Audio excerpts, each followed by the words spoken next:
Hello साथीहरू, धेरै दिनपछि आज भिडियोमा आएको छौँ। केही बनाउन लागेको छु।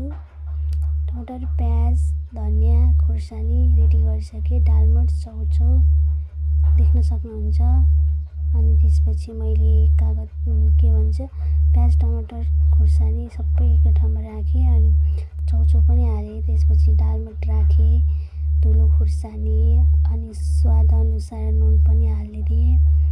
अनि त्यसपछि अझ नुन नपुग्ला जस्तो थपेँ अनि त्यसको चौचौको मसलाहरू हालिदिएँ।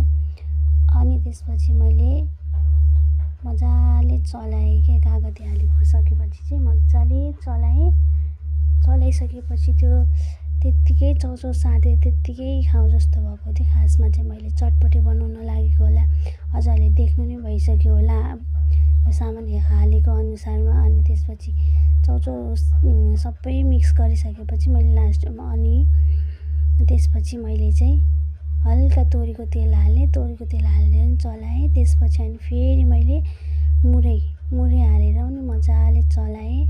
अनि मेरो बुढालाई लगेर दिन लागेको छु। हेर्नु है गाइज, मेरो बुढाको रियाक्सन चाहिँ कस्तो आउँछ।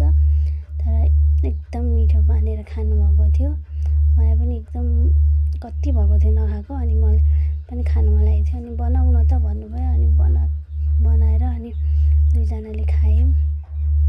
हेर्नु न उहाँ अब खाएर देखाउनुहुन्छ है कस्तो भयो भन्नुहुन्छ यहाँ।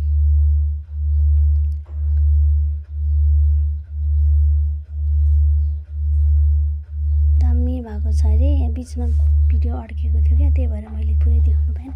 बाई गाइस, साथीहरू आजको लागि चाहिँ यति नै भिडियो। हजुरहरूलाई कस्तो लाग्छ, मन पर्यो भने लाइक, सेयर, सब्सक्राइब गरिदिनु होला।